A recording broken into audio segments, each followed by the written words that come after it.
पुत्र प्रेम में शिखा द्वार पर खड़ी हाथ हिलाती ही रह गई और टैक्सी तेजी से चली गई। वह उसे तब तक देखती रही जब तक वह दिखाई दी। जब टैक्सी दिखाई देनी बंद हो गई तब उसने घर में प्रवेश किया। घर आधुनिक सज्जा से भरा पूरा होने के बावजूद उसका मन स्थिर नहीं हो पा रहा था। सन्नाटा उसे काटने को आता था। बड़ा बेटा पुनीत पहले ही अपनी इच्छा से विवाह करके दूर रहने लगा था। शिखा ने भी कभी जानने की कोशिश नहीं की और आज छोटे बेटे मनन को भी वह विदा करके लौटी थी। आज अचानक उसे याद आया कि कैसे उसके पति की अकस्मात मृत्यु के बाद इन बच्चों के ही सहारे उसका जीवन कटा। सुरेश शिखा और अपने बच्चों से बहुत प्यार करता था, परंतु जीवन मृत्यु किसके हाथ में है। बीमारी ने ऐसा घेरा कि 2 महीने के अंदर ही उसकी जीवन लीला समाप्त हो गई। शिखा के मध्यम वर्गीय परिवार को शिखा कभी भी बोझ नहीं लगी। कुछ साल जब तक बच्चे पढ़ाई कर अपने पैरों पर खड़े हुए तब तक शिखा अपने परिवार के साथ ही रही। शायद रिश्तों के यही मायने हैं। माता पिता और भाई भाभी के साथ रहकर उसे कभी महसूस नहीं हुआ कि वो अब पराए घर की है। फिर भी उसने नौकरी करना ही सही समझा ताकि वो अपने घर पर बोझ न बने। पढ़ी लिखी तो थी ही, नौकरी भी आसानी से मिल गई। इस बीच शादी के कई रिश्ते आए, पर उसने यह सोचकर लौटा दिए कि अगर उसने मेरे बच्चों को ना अपनाया तो और मैं इनके बिना एक पल भी नहीं रह सकती।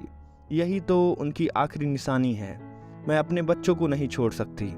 पुनीत तब 6ठी क्लास में था और मनन 4थी में था।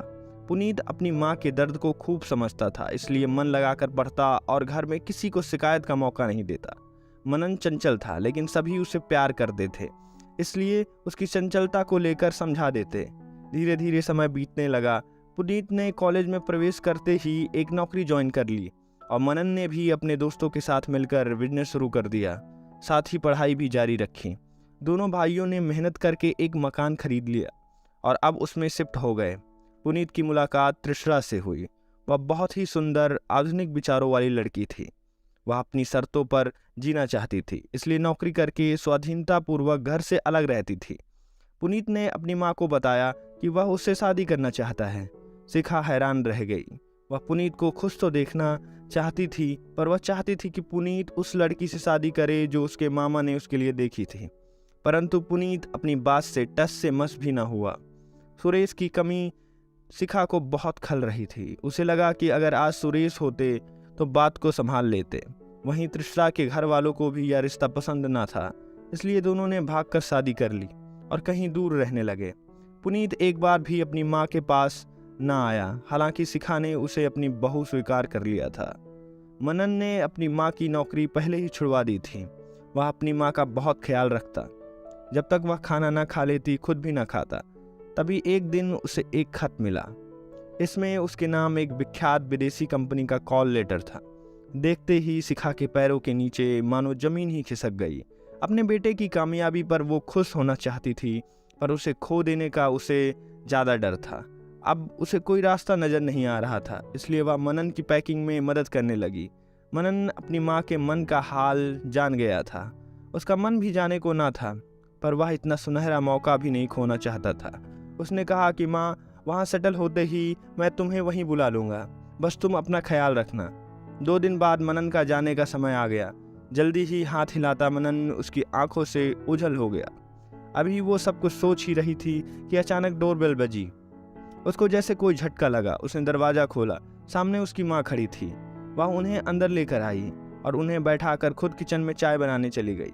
शिखा की माँ उसके पीछे किचन में आ गई। शिखा के कंधों पर जैसे ही उन्होंने हाथ रखा तो वो चौंक गई। माँ ने कहा, शिखा, मैं तुमसे पहले ही कहती थी शादी कर लो, तब तुम्हारी उम्र ही क्या थी। माँ की बात ने उसे एक बार फिर सोच के सागर में डुबो दिया। माँ लगातार बोले जा रही थी, पर उसे मानो कुछ सुनाई ही नहीं दे रहा था। वह ना तो कुछ बोलने की स्थिति में थी और ना ही समझने की। उसने चाय बनाई पर पी नहीं पाई। माँ ने उसे अपने साथ ले जाना चाहा, पर वो नहीं गई।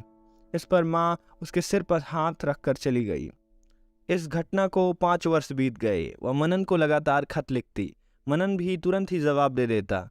फिर 2-3 खतों का एक बार जवाब देता और धीरे धीरे खतों का सिलसिला बंद हो गया। शायद वह जानती थी क्यों, पर वह अपने मन को बहलाती कि वह व्यस्त होगा, इसलिए जवाब नहीं दे पाता। शिखा ने बाहरी दुनिया से संपर्क लगभग तोड़ दिया। घर पर काम करने वाली शांता को भी काम से हटा दिया। माता पिता के पास भी न जाती। जाने कौन सा घुन उसे खा रहा था। शायद यह पुत्र प्रेम का घुन था। एक दिन शिखा अपने कमरे में बैठी पंखे को ताक रही थी। उस पंखे को देखते देखते उसकी आंखें खुली की खुली रह गईं और शरीर निष्प्राण हो गया। आखिरी समय में भी उसकी जीवन ज्योति उसके समीप नहीं थी। अगर आपको ये कहानी पसंद आई है तो ऐसी ही और कहानियाँ सुनने के लिए इस वीडियो को करें लाइक और चैनल को करें सब्सक्राइब। आपका थैंक यू, शुक्रिया, धन्यवाद।